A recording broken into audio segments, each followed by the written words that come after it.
the earlier the better. I would say though that we have got Christmas in this quarter, and the UK grinds to a complete halt for about 10 days over Christmas and New Year. So although tutors will be online, it won't be as often as it would be at a normal period. So if you do intend, for example, to do some writing up over the Christmas and New Year holiday, you really need to get something into the tutor, get something into us by the middle of December, so that we can actually give you something give you some sensible comment and agree objectives. If you send us your objectives on Christmas Eve, there's a sporting chance you're not going to get a response for about 5 or 6 days. So you just need to flag that up. Okay, so let's think about ideas. And this is, despite requests to the contrary, the sort of typical thing that I get. I'm thinking of a dissertation on Teams. Can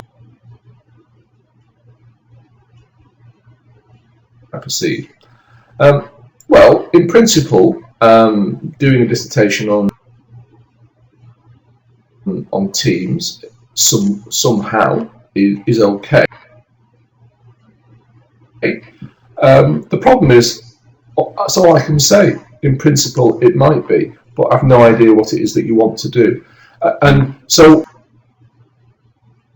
what we really need is some context. So if you send in a sentence like that, the chances are that the response will be, possibly, but you need to tell me some more. So all you're doing really is wasting your time and everybody else's time. So what we need really is some context.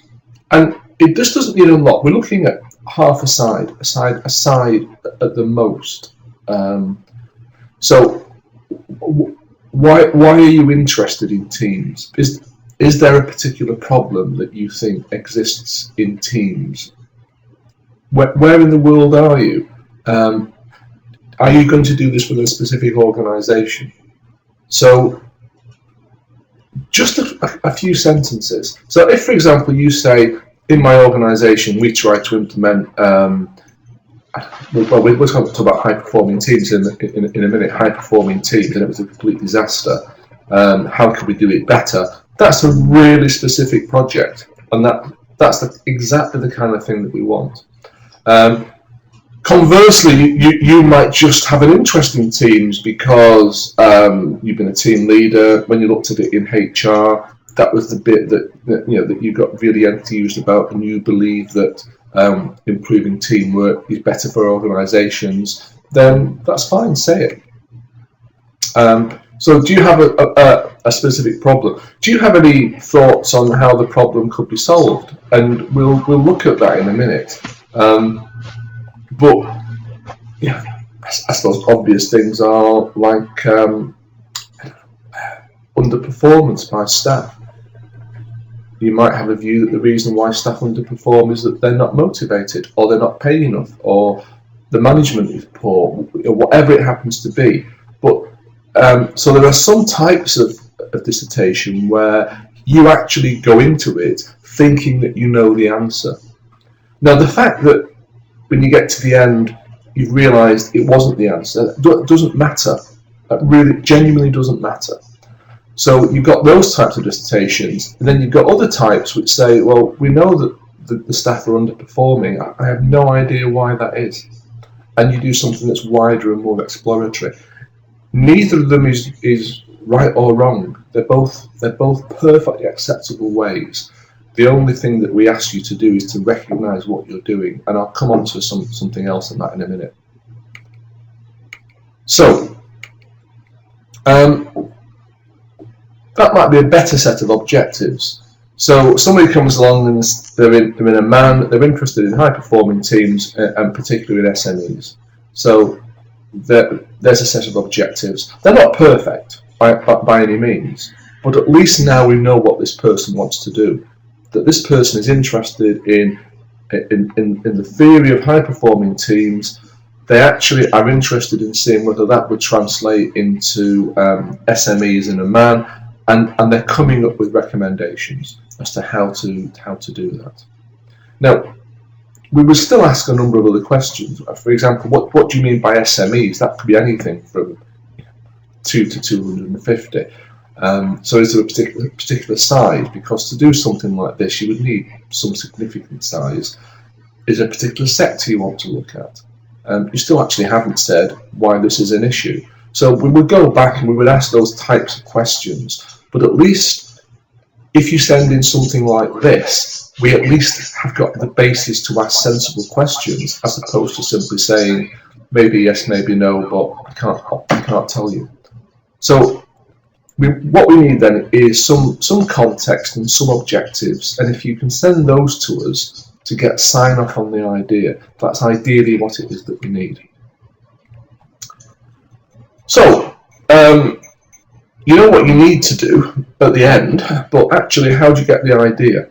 And many students do struggle with this, and we do understand that. In quite a lot of other modules, you're told what to do, or you're given a fairly clear steer about what to do. And here we're just saying, send us an idea, and it could be anything. Now there are some parameters that we are going to put on it in the next slide, but just some things to get you to think about, and just, I guess, some reflections from me about what works, I think. So there are some possibilities that you can use to start thinking. Is there something at work that's a problem?